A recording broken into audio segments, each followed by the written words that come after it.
and welcome to Alzheimer Speaks Radio. I'm your host, Lori La Bey, and I'm so excited that you're joining us today.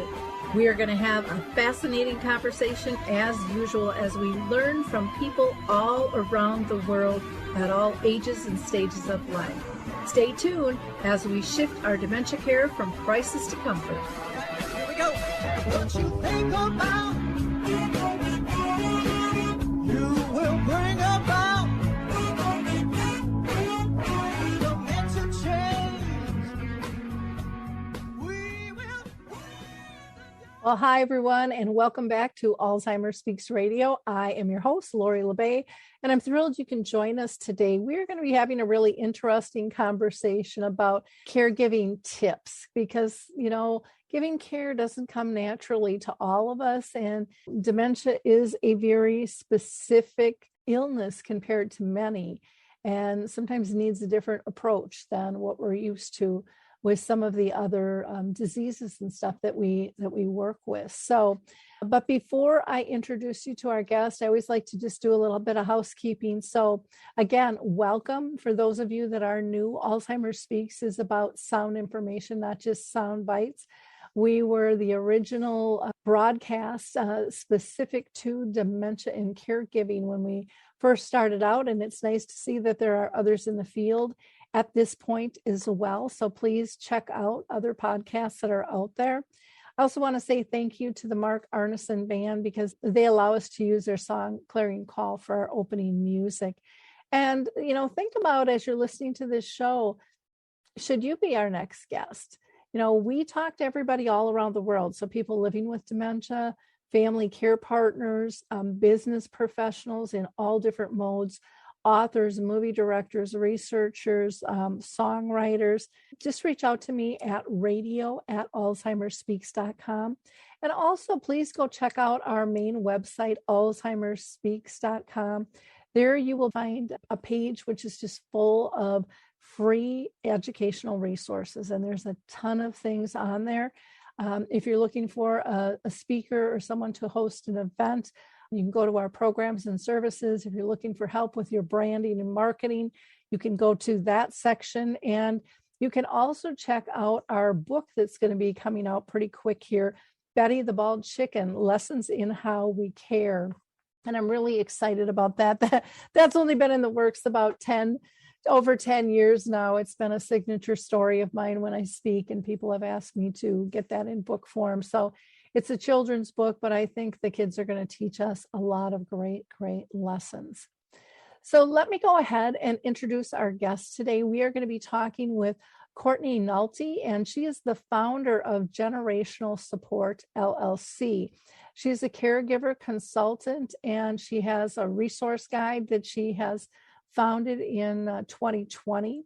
And when she's not busy doing her work that she loves, she spends time with her husband, Will, and their 3 kids in and around their hometown of New Orleans. Now, I know you're going to pick up lots of great tips as we talk with Courtney. So, Courtney, I am so thrilled to have you with us today. I know we're going to learn tons of great information. But before I get to my standard questions that I have posed for you, I always like to share with our audience, if you're comfortable, have you been personally touched by dementia in your own family or circle of friends? Well, Lori, thank you so much for having me on your show. It's such an honor. And yes, I have been impacted with knowing somebody personally. My maternal grandmother had Alzheimer's for 10 years. And so I watched my incredibly strong mother help care for her for those years and learned a lot. And also then worked in the industry with people with dementia and Alzheimer's a decade ago. So yes, I am well-versed and have many stories and memories. Well, and I think stories are so powerful. To me, it's the way we just naturally learn in everyday life. So let's start out with, how the heck did you get into this industry, the aging industry? Well, as I said, I grew up going to visit my grandmother at a nursing home every Sunday. We'd never missed it a day in 10 years. and always loved being around her and her hallmates. And then kind of forgot about it after she passed, and just, went through high school and college and in New Orleans. So I experienced Katrina. And after Katrina, I lost my job and I was looking for something to do. And I came across an ad for an activities director for a continuing care retirement community here in New Orleans. And I thought that would be a fun temporary job, and got it, and ended up staying in that CCRC for 11 years and absolutely loved it and learned a lot. And I always say I had a few hundred grandparents. I was lucky during those years. Oh, that's special. I always have been drawn to elders too, all of my life. And so for me, it was a natural fit. But if my mom, if I hadn't been touched with my mom personally having it, I don't think I probably would have stepped into this space. And that made all the difference, in the world for me there. So true. What makes your journey different and your outlook different when it comes to care? My story is different because I have not only a personal caregiving background with having witnessed my mom care for her mother, and then also I have friends that had parents with Alzheimer's, but also having worked in the industry, getting involved on a daily basis with them, taking the education courses that were required while I was working in the building, learning, observing, really think makes me have a whole different perspective, personal and professional. So I can see both sides of things. I understand the science, healthcare, medical, and then I also understand the family feelings, emotions side as well. So I can see all versions and help from many different angles. Okay. When you created your company, did you have like a set mission that you were looking at? I love helping people. My years as activity director, I worked late, even though the boss didn't want us to work late, but I loved just being around them and helping them, and then helping their family, whether it's somebody with advanced Alzheimer's with but handling baby dolls for the first time, helping them understand that, and helping with sundowning and understanding all of those things. And so during COVID, the reason I created my business was I had lots of friends reaching out to me, asking me questions with family, whether it was hospitalized or being secluded in their housing. And so I got just so many phone calls, and I decided I wanted to create a blog just to help more people. And the blog just grew into people contacting me individually for consulting services because they had more personal questions than the broad topics I discuss on my blog. And so then I created a consulting arm, and then from there created these digital downloads that are on my website that do kind of what I do in assisting with asking the hard questions, figuring out what needs to be done, where to look, all of those things. So it's really, my goal is just to help as many people as possible with understanding the aging industry, and especially those with dementia and Alzheimer's as well. Wonderful. It sounds, like it was just a normal progression of things, and you followed the need and kind of plugged those holes. Now, you had mentioned baby dolls and sundowning, and not everybody listening may understand what you even mean by either of those tools and or symptoms. So I'm wondering if you can tackle the baby dolls, and then we'll move on to sundowning and what the heck that is. Sure. So as I talked before, when being a caregiver, it's the more emotional side as opposed to the technical hospital terms on the business side of Alzheimer's industry. And emotions aren't only just for caregivers, but for the actual patient with Alzheimer's. And one thing we all remember and recall is love and support and comfort. And the one thing that comes from is being held by a parent or a parent holding that child that creates that comfort. And so when somebody has dementia or advanced Alzheimer's, if they're in the agitated state, sometimes handing them a doll, a baby doll to hold on to calms them because it reminds them of that love, of that care, of that comfort and the emotional side of it. And it's just amazing what it does.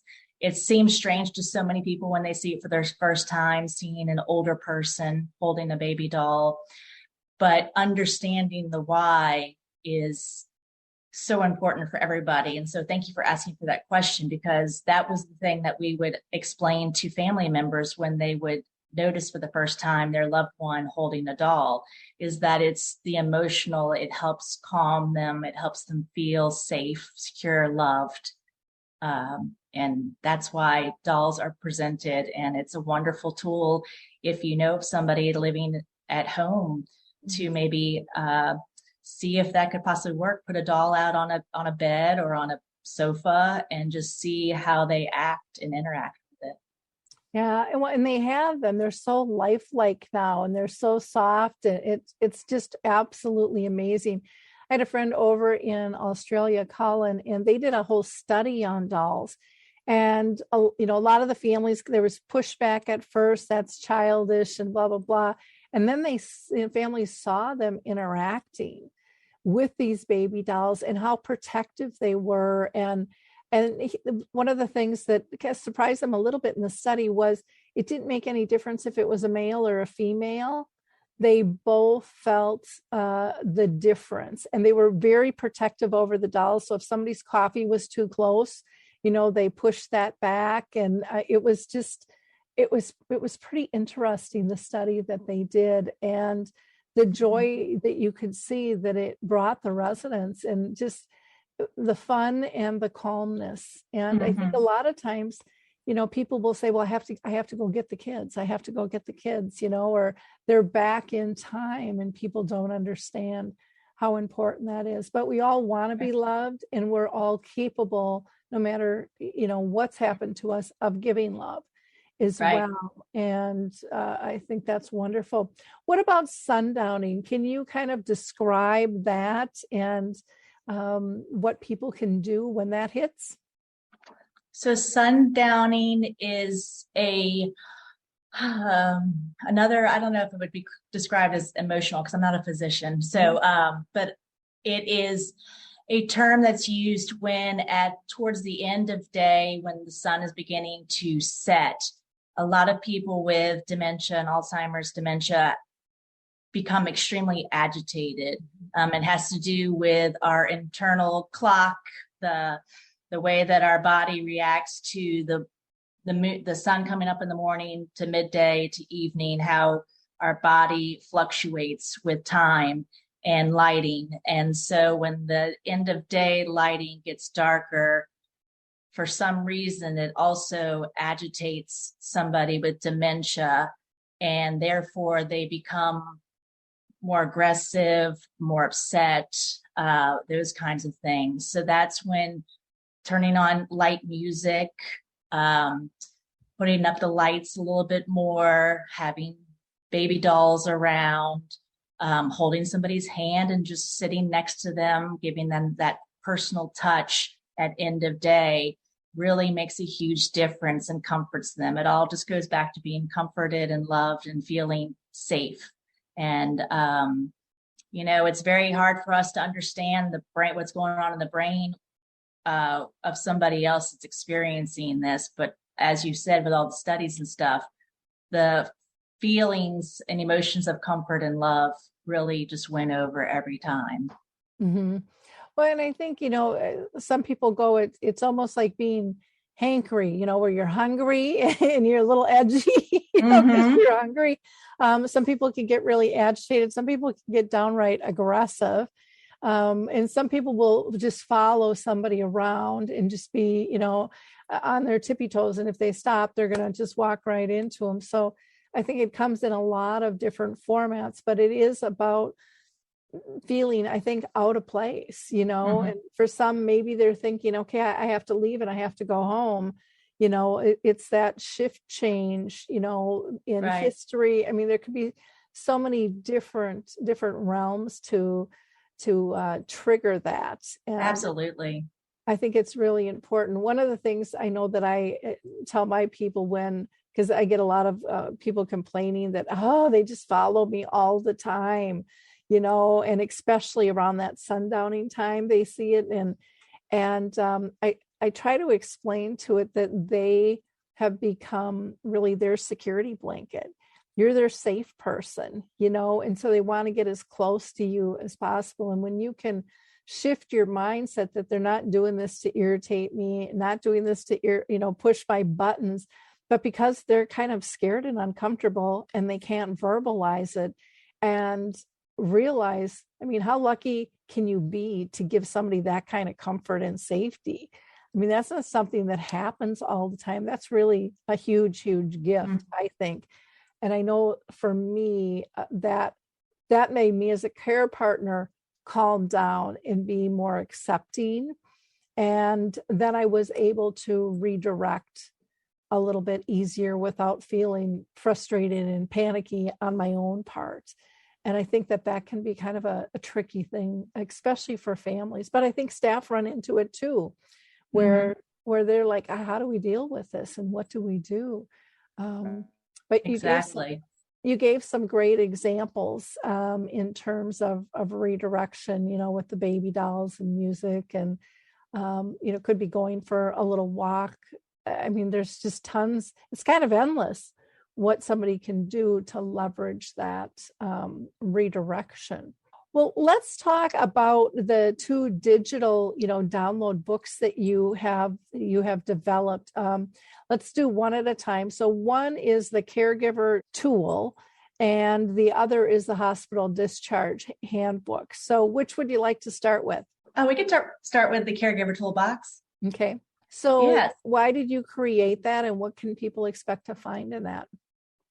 So as I mentioned at the beginning, after my blogging with the personal phone calls, I started doing some consulting. And as we all know, consulting can be a little pricey. And as caregivers, we're really counting our dollars because it's a lot to caregive for somebody else as well as caregiving for yourself and any other family members you might have, or if you're assisting a non-family member too.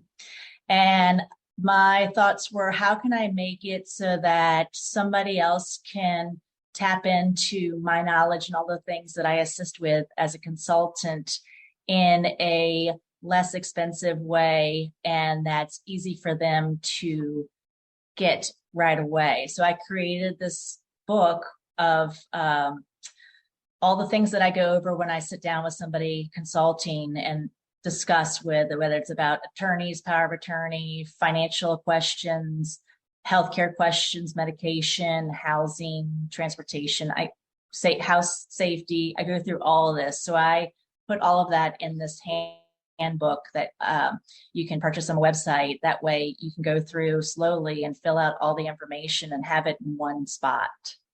Oh, that's nice. And what is the fee for that? That's $29. Okay. And so they would just download that on their computer and be able to have all of that. That's, being organized and being prepared, that's half the battle. It is. In terms of trying to keep the calm and stuff. So that is wonderful. The other one I thought was interesting, just the Hospital Discharge Handbook, because being admitted and discharged are probably 2 of the craziest times that you're going to be dealing with as a care partner. So what can they expect to find in that? So it is as much of a breakdown as I could make it to simplify, because it is an overwhelming situation and process. So it starts with telling you who all the people are that sign off for the discharge: the doctor, the nurse, the therapist, the social worker, power of attorney, the patient, everything.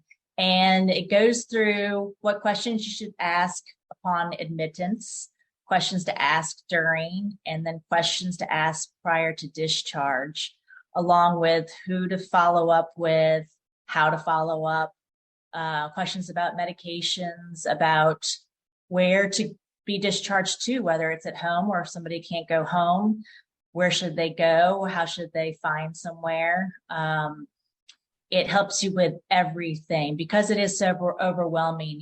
When you're in the hospital, and whether you're the patient on your own or you're with somebody in there helping them, you see 20 people a day, and you never know who you're talking to, and you forget to ask certain questions. So many people forget to ask things when they get home or wherever they go, and they're like, oh, I forgot. And you have no idea who to contact at the hospital after that. So knowing ahead of time the questions to ask and have a place to write it down and all the information. So I created this book so that people could have that as well as an organized spot.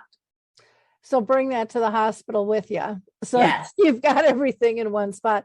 Because that is, I know when my folks have been in the hospital, I was writing notes all over the place, or, then it got to the point where I would bring my computer and stuff with me. But man, there's a lot to keep track of. And if you're not on top of things, and if you're not there when the doctors come to do their rounds too, you miss the opportunity to kind of talk to the main person. Because I know I found that, passing things on through the nurse or other staff, I don't get the answers that I'm necessarily looking for, or the follow-up that I expected. It's like, well, they'll get a hold of them and they'll reach out to me or make a note, and it'll get communicated back to me. And it doesn't always happen that way. Do you talk at all about the patient advocate? Like if you get stalled out in the hospital, I know I ran into that with my own dad, and I had to pull somebody in because I was like just locking horns and getting nowhere with his care. No, that's a great question. I don't in my book, but I mentioned how important it is to get to know the social worker. They're your best advocate in there because they know all the resources. They know all the rules and laws when it comes to advocacy and care. And then my only other suggestion is to look for, if you need to, a care manager or a caregiver consultant like me, or if you have somebody that's an elder law attorney that you know of, they are a wonderful advocate. They know so much about the ins and outs of hospitalization and aging industry and everything. They are who I go to when I'm stumped on questions for clients. Mm-hmm. Yeah, it's hard because, especially nowadays, there's a staff shortage there too. And so how do you get, one of the biggest things that I'm hearing from people right now is the social worker is telling them they have to find placement, and the social worker is not helping them find placement, and they don't even know who to call or where to go or what to do. What do you suggest in that situation? You're welcome to reach out to me, or also Google care manager on the internet. Those two places are a great start. And then again, elder law attorneys, they are just a wealth of knowledge. They do a lot of research. Because they also not only help with, they know about Medicare and Medicaid, they know about the physician's orders and all the other ins and outs that are important. There's so many other details that aren't talked about, such as, living wills and pulse and all the other fun terms that are out there that you get to know as soon as you're in this process of life. Well, and it's so important to have those legal documents in order too, because if you don't, a lot of times you can't even communicate with the doctors. And people don't understand that. And I mean, I've had that happen with parents who have had children who are college age, and they are, they're paying for their medical insurance and the whole 9 yards, and they can't get anything because there's no there's no power of attorney, there's no healthcare directives, there's no nothing. And they're like, they look at them and go, we don't care if you're paying for it. They're of legal age and we can't tell you unless that's authorized. So it can get really complicated really, really quickly. And there's got to be a better way to get those conversations going and people set that stuff up in motion way earlier. I heard one person, and I thought this was a great idea. She said for anyone who graduates, instead of giving them a gift, she, a normal gift or giving them money, she sets them up with the power of attorney and healthcare directives right away. And I thought, well, is that smart or what? That is. And we just have to pull the fear out of it and get people to understand this is about smart living and this isn't about end of life. This is about staying in control of your own destiny as long as possible and making sure that others know what your wishes are. And if everyone's walking around with zipped lips, that ain't happening. And that can just escalate, the trauma and the crisis that you're in when there's all these unknowns. So I think that is true. So important. Can you tell us what the price of the hospital discharge book is then? That's also $29. Okay. And these price, my website says $35, but please email me and I can give you the $29 price for this podcast. Okay. And do you want to give people your email address? Yes. It's Courtney at generationalsupport.com. Well, these are two really important tools that can really help people not feel so alone and feel like things are manageable, because typically no one signs up to be a caregiver in their family. It just kind of happens. And we're scooting along thinking, got this under control. I'm doing the meals or the grocery shopping. And then all of a sudden it hits a whole nother level. And then you're like, I need help, but nobody knows where to go. So, Courtney, for you, do you work with people, throughout the United States or all around the world, or do you just work with people in your state? If you can tell us that would be really helpful. So I do work all over the United States with people. I have connections. I'm a member of the National Aging in Place Council. And so there are members all over the country in that, so that we can communicate with each other if we have needs in those states. So I use that. And then I'm able to monitor who visits my blog. And I do have people around the world that read my blog, which is kind of fun to see when Australia and the Philippines and Ireland and South Africa show up. So people from around the world are reading my blog. I don't know how helpful it is because I don't know what exactly caregiving is like in those countries, but we're all human beings. And in the end, caring for somebody else is pretty much universal. Well, and like you said, these situations occur. I don't care where you live, and I don't care how much money you make or what kind of job you had or education.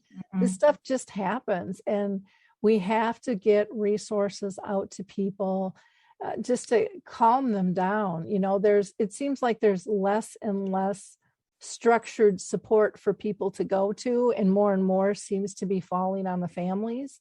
That's my perception anyway. And I've heard that from many others, where organizations are stripping down, what they're offering, especially since COVID and things. And, the numbers just keep getting higher and higher and higher. And there's billions of dollars in free services from families, out there. Right. So people are spending a lot of time and a lot of money trying to figure this out. And when you can go to an expert like yourself, it just makes it so much easier.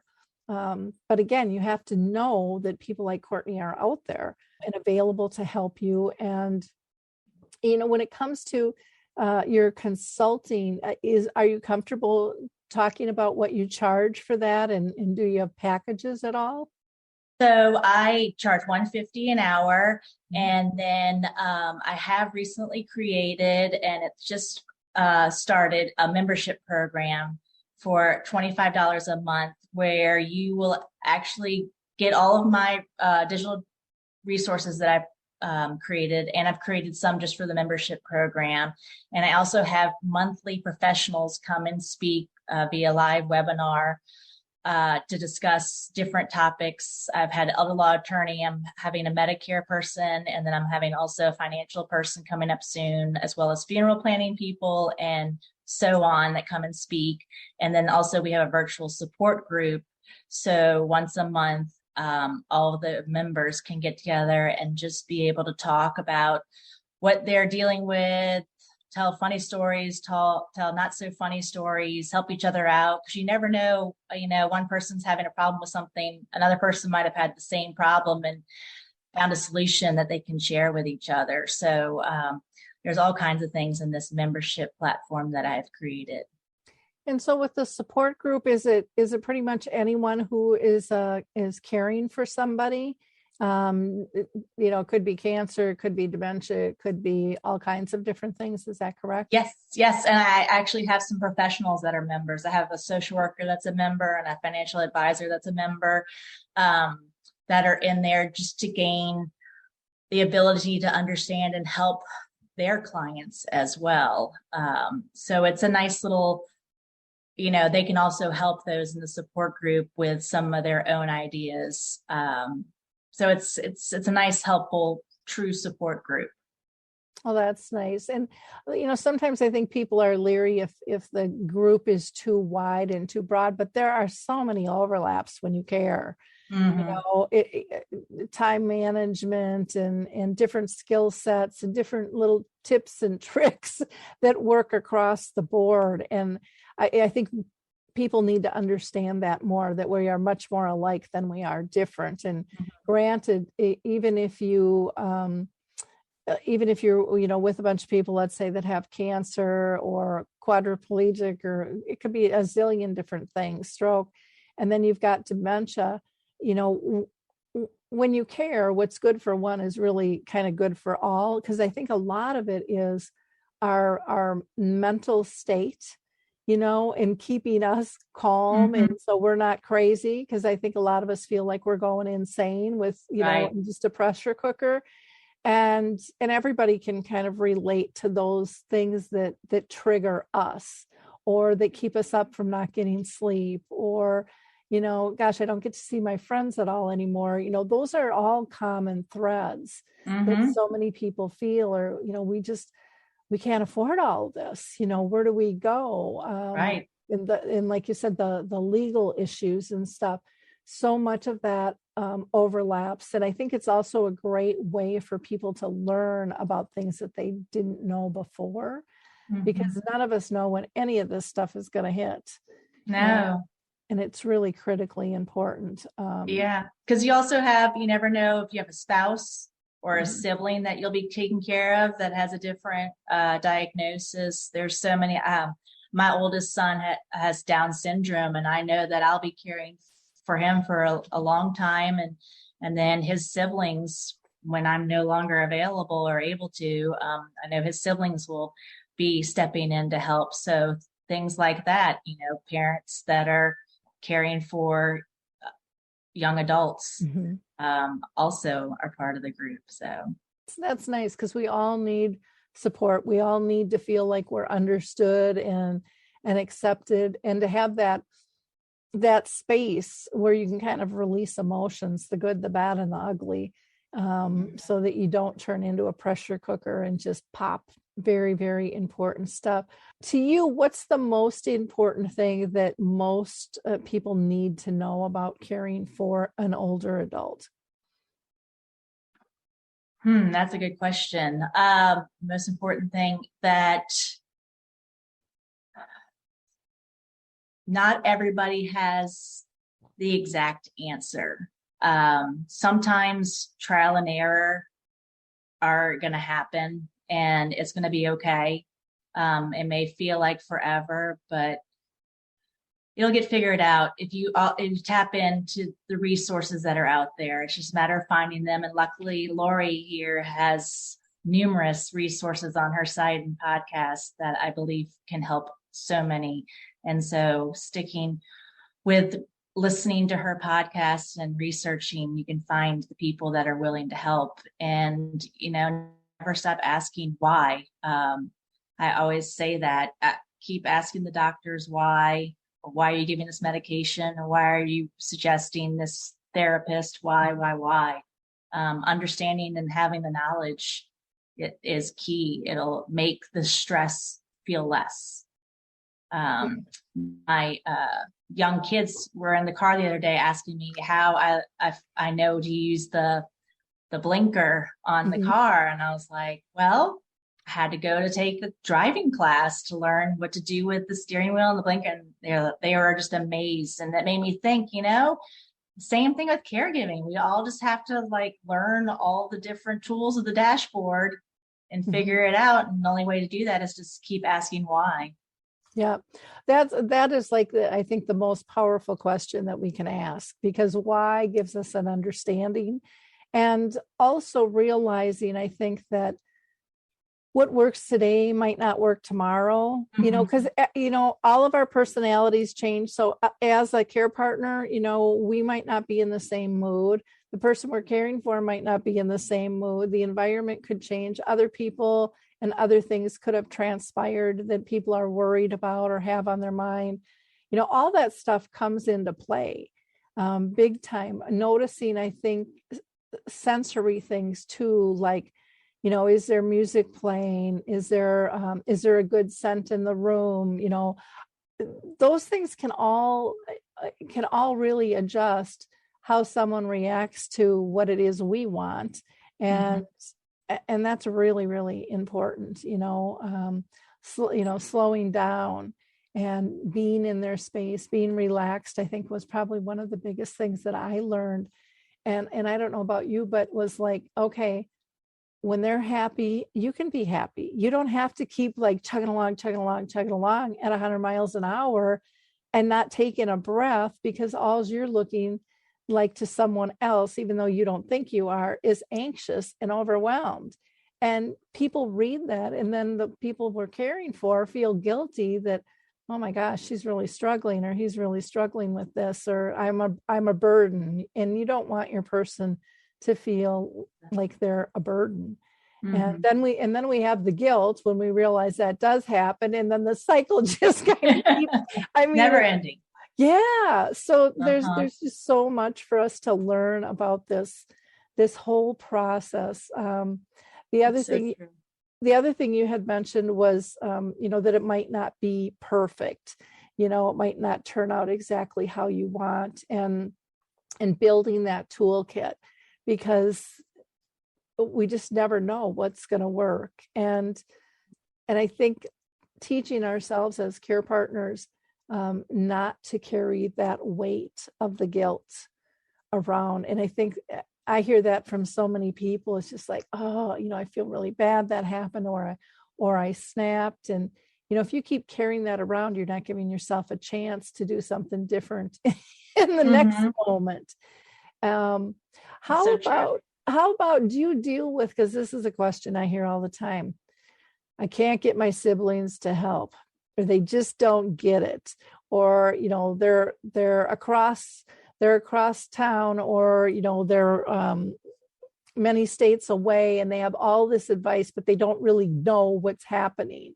They see a 5-minute snap of something and they think they have it all under control, but they don't know what I'm dealing with. Do you help people through those types of things as well with families? I do, yes. So my first advice I always tell people is to write down all the things you do on a daily basis for 1 week.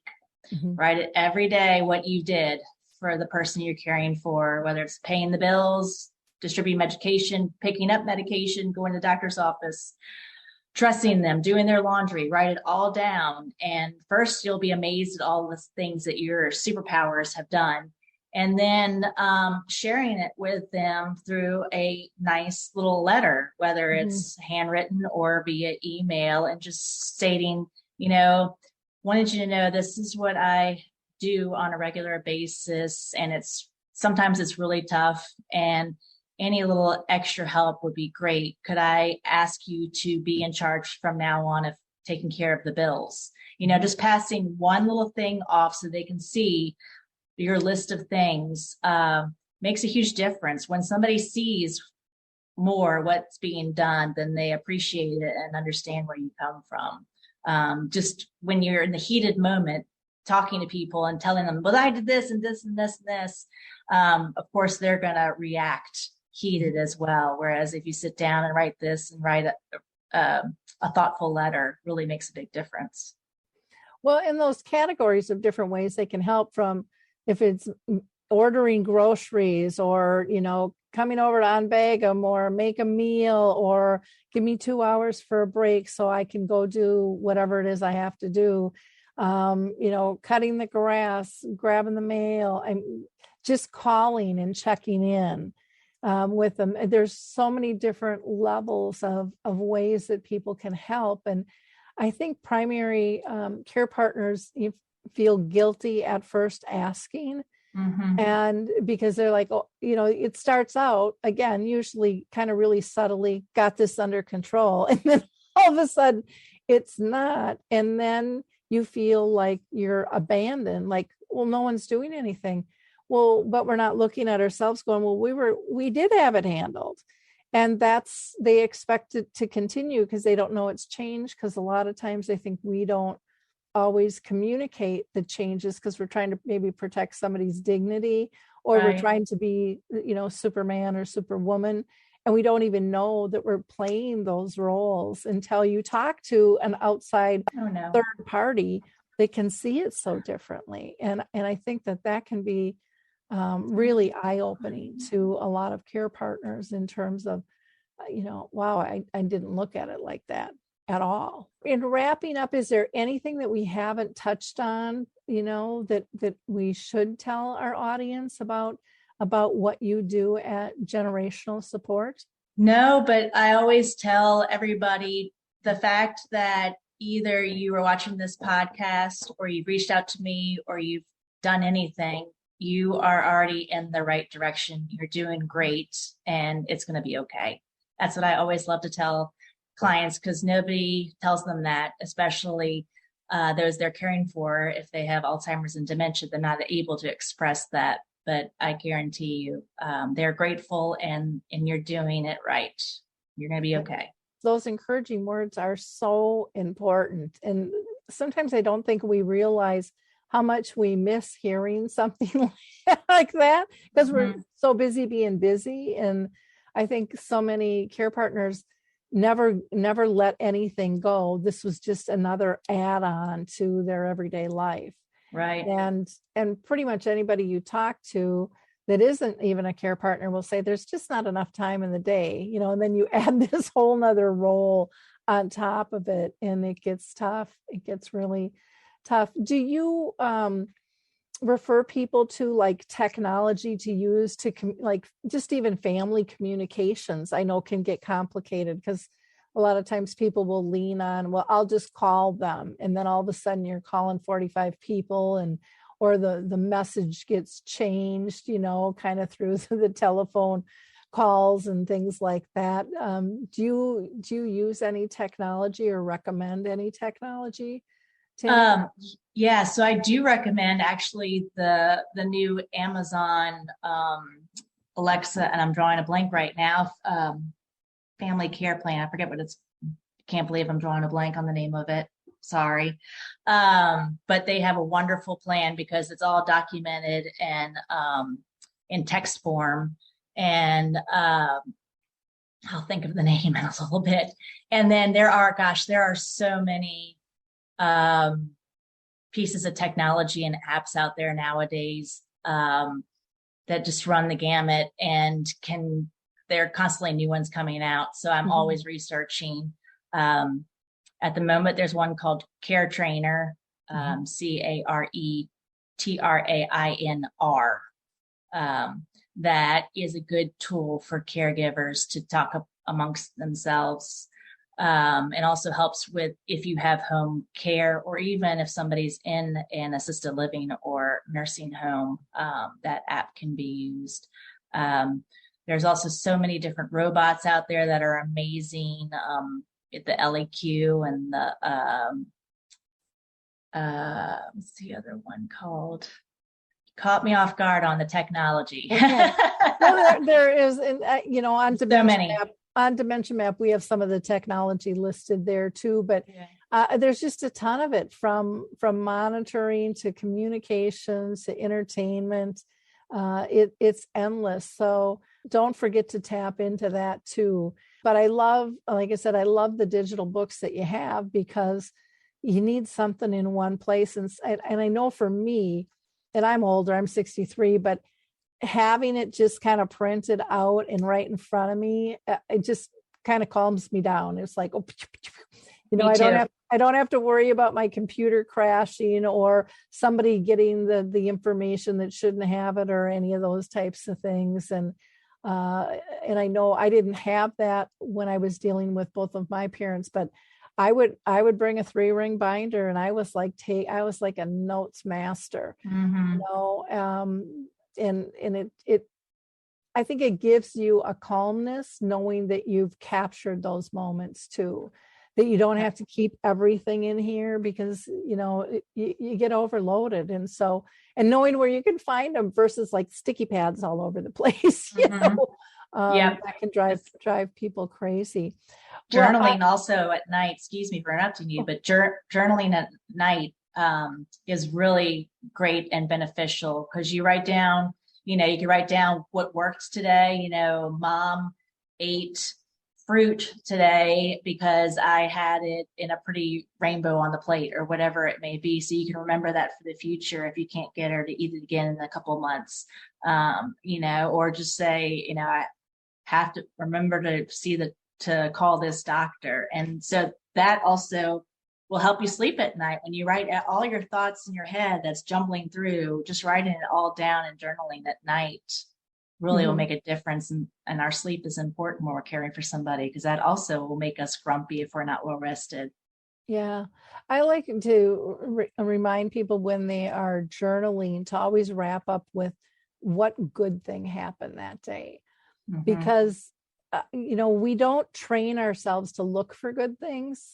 A lot of times we're troubleshooting, and you're only going to find what you're looking for. And so if that's conscious on your mind, and it might be something really small, it might be a smile or a giggle or whatever, but those are the things we live for, those little moments of gratitude. So I find for myself, if I wrap up with that, I can let go of everything else a little bit easier.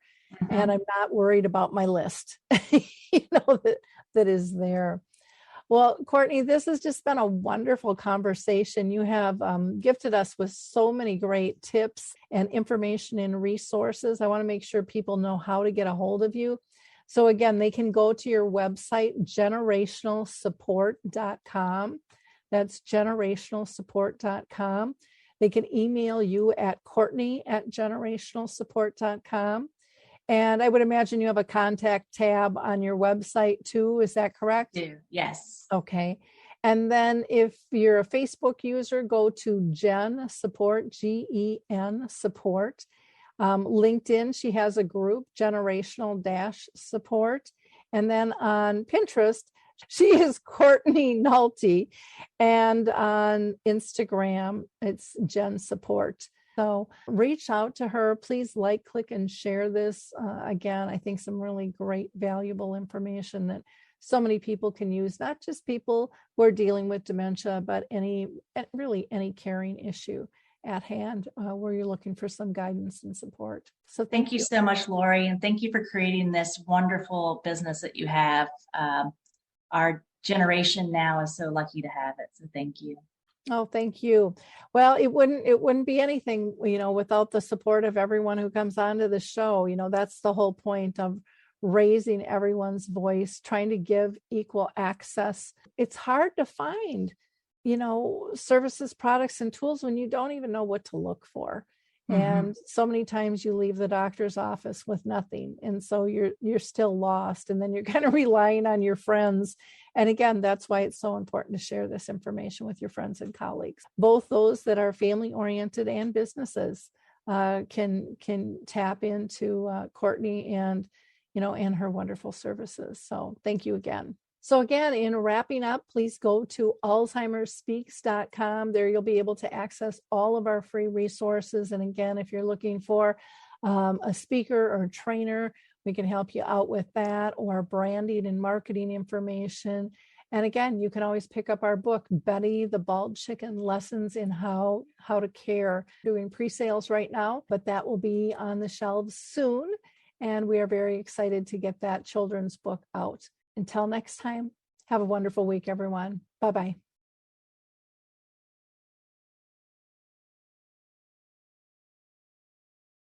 Hi, I'm Lori La Bey, and I wanted to tell you about Alzheimer Speaks, which is another great podcast. You see, my own mother lived with dementia for 30 years, and I felt lost. Did you know every 3 seconds someone in the world is being diagnosed with dementia? Odds are it's going to hit your families too. We want to help you connect to services, products, tools, research, and stories so you can be prepared. Please subscribe to Alzheimer Speaks on your favorite podcast platform.